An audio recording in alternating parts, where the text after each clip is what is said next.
Mesdames, Messieurs, bonjour et bienvenue dans Elle d'Afrique. Alors ici, nous donnons la parole à des femmes africaines qui agissent, décident et transforment, souvent loin des projecteurs. Aujourd'hui, je reçois une femme dont le parcours se construit au cœur des politiques publiques, des enjeux migratoires et des relations internationales. Une femme africaine qui a évolué dans des espaces de pouvoir exigeants entre institutions gouvernementales et organisations internationales sans jamais perdre de vue l'humain.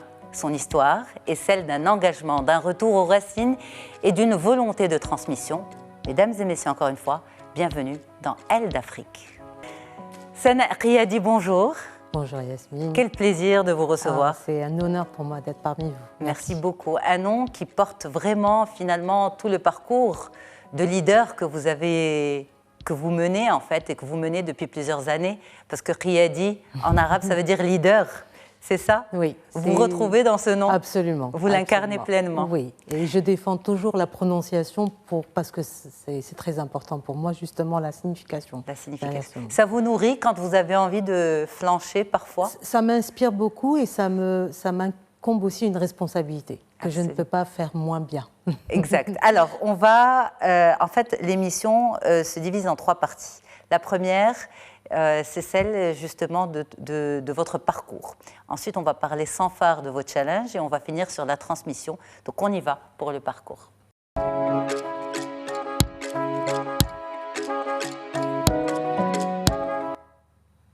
Alors, Sana Riyadi, depuis 2 ans, vous occupez le poste de Officer à l'Observatoire africain des migrations au sein de l'Union africaine. 2 ans, c'est une date importante? Oui, ma présence en fait à l'Observatoire africain des migrations est importante parce que au retour du Maroc à l'Union africaine, ça a été un des éléments très importants dans l'agenda que Sa Majesté, que Dieu l'assiste, a mis en place et donc en faire partie était très important. Surtout que dans ma thèse, j'avais justement fait beaucoup de recherches là-dessus et donc c'était une continuité parfaite et donc ma présence autant que telle est très importante pour moi à l'Observatoire. Alors, vous êtes revenu au Maroc il y a 10 ans, donc depuis 2 ans en tant qu'officer à l'Observatoire africain des migrations, mais vous avez passé 20 ans en fait dans ce qu'on pourrait appeler une forme de diaspora vous-même. Oui. Vous connaissez parfaitement ce qu'est la migration. Oui. Est-ce que vous vous sentiez justement étrangère dans les autres pays? Alors, d'abord, ça a été les États-Unis, le Canada, la Côte d'Ivoire, les Émirats arabes unis. Vous avez passé 20 ans à sillonner, on va dire, le monde. Oui, alhamdoulilah, j'ai eu cette chance parce que c'est, mis à part mon cursus académique, mes expériences professionnelles, le fait de voyager autant, d'habiter dans différents pays, on côtoie des cultures différentes, des façons de travailler différentes, des mentalités différentes, et donc ça forge énormément la personnalité aussi, et notre façon de voir la vie, le monde, de voir les autres.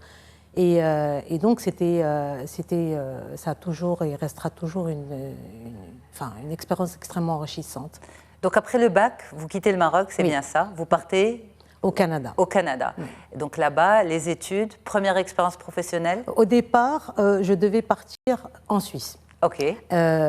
Pour aller dans le tourisme. J'ai été reçue à Lausanne, etc. Et là, tout a changé. Je ne sais pas si là déjà on va rentrer dans les challenges.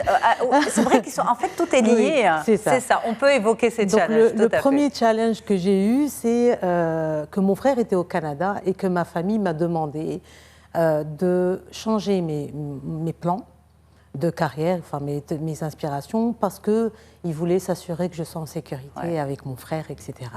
Et ça, vous l'avez vécu comment, justement? Pas évident, parce que c'était à 2 mois de mon départ. Je passais mon été à m'amuser et me préparer psychologiquement, aller en tourisme à Lausanne, etc. et tout ça. Et donc là, je me retrouve complètement à l'autre bout du monde, au Canada, où est-ce que j'ai rejoint HEC. Et donc là, j'ai rejoint un programme de commerce. Rien à voir avec vos ambitions initiales? Non, mais pour que ma famille soit bien, que tout le monde soit content, etc. Et donc là, après, j'ai fini par m'adapter parce que je suis restée à peu près 17 ans. Donc finalement, j'ai trouvé le moyen de m'adapter. Mais au départ, c'était comme ça. Donc Et à ce moment-là, vous l'avez interprété comment? C'est la famille, c'est parce que je suis une fille qu'on décide pour moi? Oui. C'est ça. Sous le chapeau de je dois être protégée. On a toujours tendance à surprotéger les femmes et penser qu'elles sont toujours mieux protégées dans une fratrie avec ses frères, mais ce n'est pas toujours le cas, on le sait. Sûr. Mais c'était ça, et bon, j'ai toujours cherché à avoir Arda de Walidine, et donc... ça, c'est le propre. Oui. Pardon, le propre, justement, de notre culture marocaine et africaine au sens large. Donc, vous arrivez au Canada un peu par hasard, j'imagine assez déprimé, pas très content. Avec le temps qu'il fait là-bas. Exactement. Trop loin du Maroc aussi, donc la première année n'était pas évidente, parce que là, je me retrouve, je suis à HEC, je me retrouve dans disons, un cadre académique extrêmement différent du Maroc, comme on le sait. C'est des amphithéâtres énormes, avec, je me rappelle toujours le premier cours que j'ai eu, c'était un professeur d'origine hindoue qui parlait québécois. Ok. J'ai passé une demi-heure, je suis sortie de là en pleurant. Je me dis, je ne vais rien comprendre, je ne vais pas réussir, ce n'est pas possible. Donc voilà, là, mais après, on s'habitue un peu à l'accent, on s'habitue Mais alors, le commerce est très loin de ce que vous faites aujourd'hui. Oui. Qu'est-ce qui s'est passé, en fait, à la sortie de l'université? En fait, j'ai fait ma licence comme ça, mais après, je me suis rattrapée sur ma maîtrise, qui était dans les relations internationales. Et ça, c'était combien de temps après la fin du bachelor? Ma licence, c'était tout de suite après. Directement. Voilà. Donc, directement, vous avez compris que ce n'était pas dans le commerce que vous vouliez travailler, mais dans autre chose. C'est ça. De plus humain. Exactement. OK. Cet appel de l'humain, il est venu comment? Je l'ai toujours eu quelque part. Disons que j'ai toujours pensé qu'à chaque profession que je vais avoir, il faut que ça ait du sens. Ouais. Il faut que je sache ça mène à quoi derrière. Ça peut être un peu confus quand on travaille un peu dans la politique, mais il faut que je sente que derrière tout ça, il y a quelqu'un qui va bénéficier de mon implication et de, disons, cet humble passage dans le monde. Sinon, le fait de se dire qu'on va travailler juste pour avoir un poste, avoir un salaire, etc., on est un peu détaché de... Mais c'est très beau que vous en ayez pris conscience très tôt, parce qu'aujourd'hui, justement, quand on parle de santé mentale, on met le sens au cœur de l'émancipation des individus, et surtout en milieu professionnel. Et vous, très jeune, en fait, vous avez réalisé, c'est ce qui vous a fait voyager autant et tenir autant. Et... peut-être que parce que ce que j'ai dû vivre jeune aussi, quand j'étais même au lycée ici, j'étais impliquée dans des associations caritatives, je voyais des enfants, etc. Je savais qu'on n'avait pas tous les mêmes chances au départ pour démarrer, etc. Après, en voyageant dans le monde, on voit tellement de choses qu'on s'est dit on peut pas ne pas être sensible. Déjà, je pense que quand on investit, parce qu'à l'époque où je voyageais énormément aussi, quand j'étais étudiante, c'est qu'on investit là-dessus. On se dit non, je ne vais pas me permettre telle chose parce que je veux voyager, je veux pouvoir voyager le plus possible et acquérir le plus de choses. Donc déjà là, il y a une forme de sacrifice, mais parce qu'on sait qu'est-ce qui nous nourrit. Donc je pense que déjà que le plus je voyageais, le plus je me nourrissais, le plus je devenais de plus en plus sensible à ce qui se passe autour de moi et ce qui se passe dans le monde. Alors ce qui est incroyable, c'est que la jeune fille que vous étiez, Sena Riyadi, voulait se lancer dans le tourisme. Okay. Ensuite, elle se retrouve à faire des études de commerce. Et puis finalement, elle atterrit dans la politique, les enjeux migratoires. Elle atterrit dans un environnement complètement différent. Comment finalement, à quel moment vous êtes véritablement entrée dans cette arène? Alors, il faut savoir que quand j'ai fini mes études au Canada, j'ai commencé ma vie professionnelle, un peu aux États-Unis, mais plus au Canada. Et là, j'étais strictement dans le secteur privé. Oui. Donc, le hardcore du privé, le secteur bancaire, retail, etc. Et là, c'était que des chiffres. Hein. Il faut performer, etc. Et tout a changé, tout a basculé quand j'ai rejoint la mission diplomatique des Émirats arabes unis au sein de l'OACI, qui est une agence dans l'aviation civile et qui est basée à Montréal. Et là, changement complet, c'était même pas prévu, c'était à travers des connaissances avec qui on a discuté, etc. Et j'avais rejoint en fait en 2010 la mission diplomatique qui préparait son élection pour garder son siège au sein du Conseil. Avec quel poste? En tant que quel poste pour vous? Alors, j'étais dans la mission diplomatique et j'étais chargée des événements et du protocole. OK. Et donc, j'étais à quelques mois des élections où est-ce que tous les pays du monde se retrouvent là-bas et qui va être au Conseil, quels pays vont avoir... Là, j'étais dans le pur lobbying, communication de lobbying. Et c'était la première fois que vous faisiez ça? C'était la première fois. Comme je l'ai dit, j'ai rejoint l'équipe en plein, parce que là, les campagnes de lobbying se préparaient 3 ans à l'avance. Donc là, on est dans les derniers moments. Mais ce qui était intéressant, c'est que quelque part aussi, bon, j'ai adoré parce que, en fait, ce qui se passe, c'est que ces pays qui sont dans le Conseil, c'est eux qui vont décider pour le reste du monde. Donc, il vaut mieux faire partie de l'équipe qui va changer positivement le reste avec les autres membres du Conseil et le reste du monde. Et j'ai adoré ça. Pouvoir, disons, arriver à des sphères d'influence aussi intenses. Parce que là, on est au cœur d'une institution internationale qui, comme j'ai dit, qui influence le reste du monde. Donc, en arriver à ça, j'ai adoré. J'ai fait 2 campagnes avec eux et c'était absolument incroyable. Et surtout en sachant que les Émirats arabes unis sont un leader dans l'aviation civile et qu'ils mettent les moyens et beaucoup de coopération avec les pays africains et les pays arabes pour qu'on travaille tous ensemble. Ce n'est pas juste un pays qui défend ses intérêts seul. Après, il y a eu la Côte d'Ivoire? Non, après, j'ai fait d'autres postes aux Émirats arabes unis et après, retour au Maroc. Après 20 ans à l'étranger, je me retrouve à travailler pour le ministère chargé de la diaspora et de la migration marocain. Oui. Donc là, je suis de l'autre côté. Je suis dans cette institution qui, à l'époque, quand j'étais à l'étranger, je n'avais pas vraiment de lien avec parce qu'on était plus connecté avec les institutions étrangères. Et donc, j'étais au cabinet de Monsieur le ministre, où est-ce que là, c'est moi qui m'adressais à la diaspora. Et c'était à peu près 2 ans et demi, un travail absolument que j'ai vraiment adoré, parce qu'on était vraiment sur le terrain. Et de par mon expérience, j'ai pu mettre aussi à profit ma façon de réfléchir, communiquer ce dont la diaspora a vraiment besoin, etc.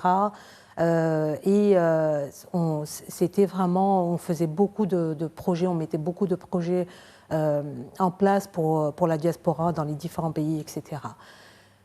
Arrive le Covid, et il y avait eu un remaniement, puis le Covid, et là je me retrouve avec OCP Africa à Abidjan, à gérer toute la communication institutionnelle des différents bureaux de l'Afrique de l'Ouest. Donc là, on est parti à une autre sorte d'implication et qui est plutôt basée sur renforcer les relations entre le Maroc et les pays de l'Afrique de l'Ouest. Donc là encore, comme je l'ai dit, à travers mes postes, j'ai toujours essayé de trouver le sens derrière. Et j'en ai toujours trouvé. J'ai toujours pu me satisfaire de ce que j'ai pu trouver, en sachant que certains postes, je ne pouvais influencer que de très loin, d'autres de très très proches. Mais je trouvais toujours un sens à ce que je faisais. Alors j'ai vraiment envie de passer à cette phase des challenges. Oui. Mais on va faire un va-et-vient entre les réalisations et les challenges. Ouais. On y va pour les challenges. Sans phare, on parle de challenge.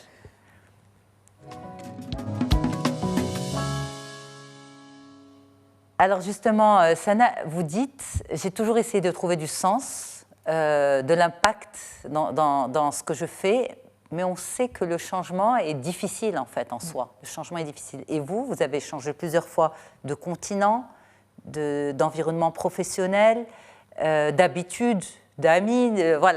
Quand on parle de changement, c'est vraiment, ça touche différentes sphères de la vie. Une stabilité. Est-ce que ça a été challengeant à l'intérieur de vous, de devoir changer constamment et même en le voulant, ça reste compliqué? Oui. Alors, au départ, j'ai toujours été confuse un peu. Parce qu'il y a des choses qu'on choisit. Il y a certains moments où j'ai dû choisir de changer de carrière ou de changer de poste.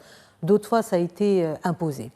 Et quand on est au début de sa carrière, on est un peu confus. On veut absolument avoir le trait parfait, savoir, comme quand on demande dans les entrevues, à quoi on s'attend, comment on se voit dans 5 ans, dans 10 ans. Et je pense qu'avec le temps, je me suis remise aux mains d'Allah subhanahu wa ta'ala, me dire, il me met le chemin en place. Et c'est vrai qu'après, maintenant je réalise que certaines choses dans lesquelles j'étais impliquée il y a peut-être 10 ans ont fait en sorte que je suis là où je suis. Et c'est le secret que j'ai trouvé pour me dire, il faut juste suivre son chemin. Ouais. Parce qu'on ne trouvera pas de réponse à tout, on ne pourra pas tout contrôler, on peut performer de la meilleure façon possible dans un poste, mais peut-être qu'il y a un autre où est-ce que je peux mieux donner. Donc il faut juste laisser faire. Et puis après, tout a du sens. Hein. Après, maintenant, quand je parle à certaines personnes qui me disent vous avez un profil assez atypique, j'en suis très fière.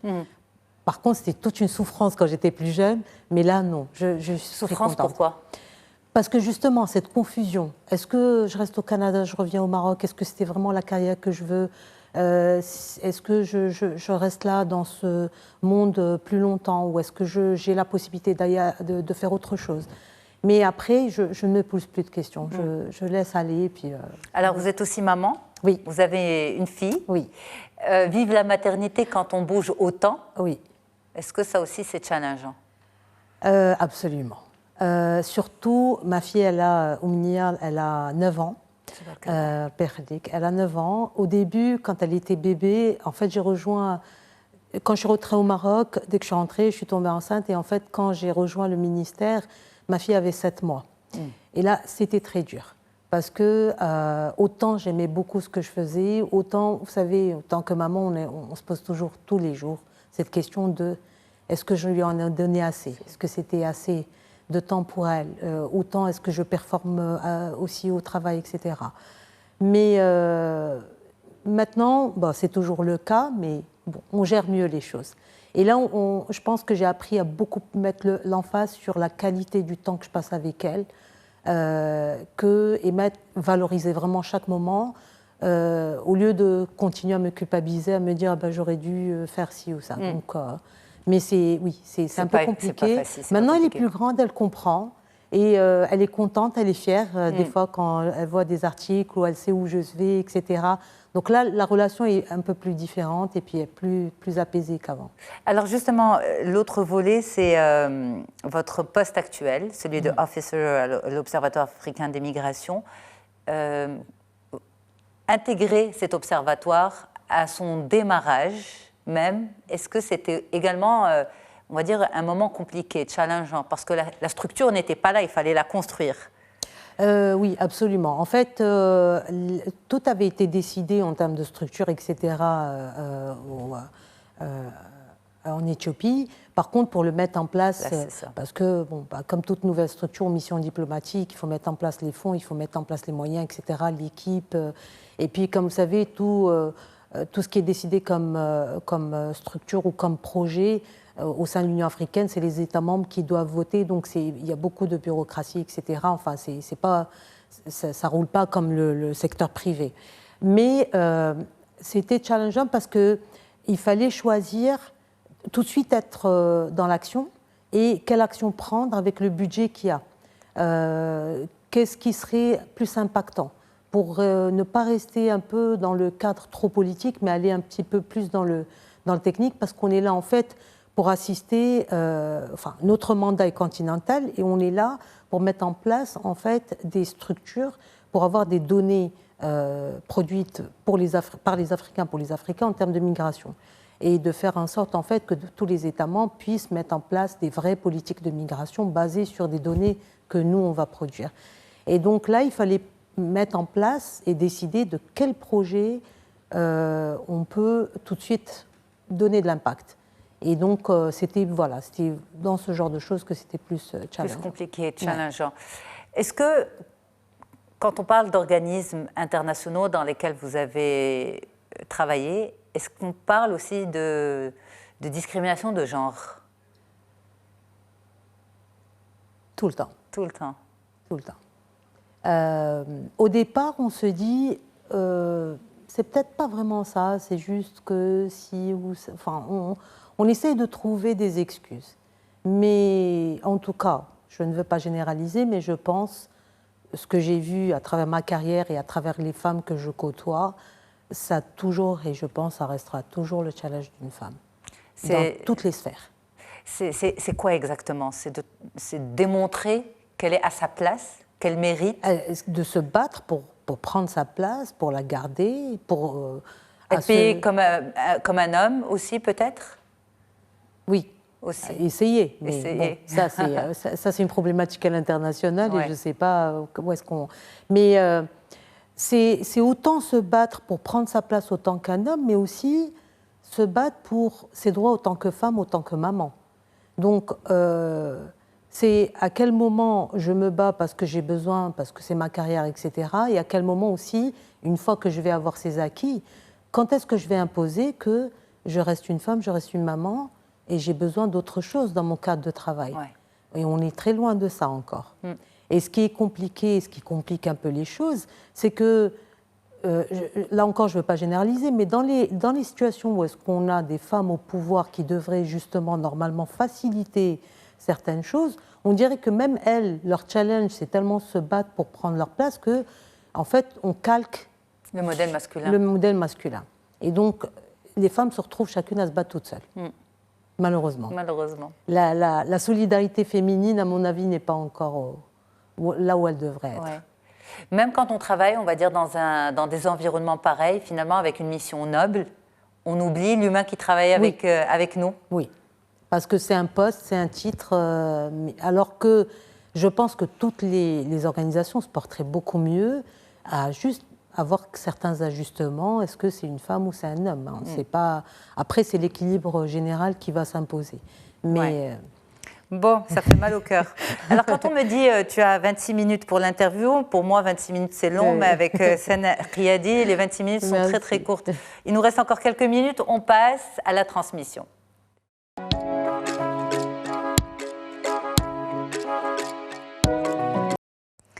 Alors, Sana, quand on parle de transmission et quand vous pensez transmission, est-ce que vous pensez transmission à Omnia en particulier ou une transmission beaucoup plus large? Tout d'abord à Omnia, c'est sûr. Et après, tout ce que je peux influencer autour de moi.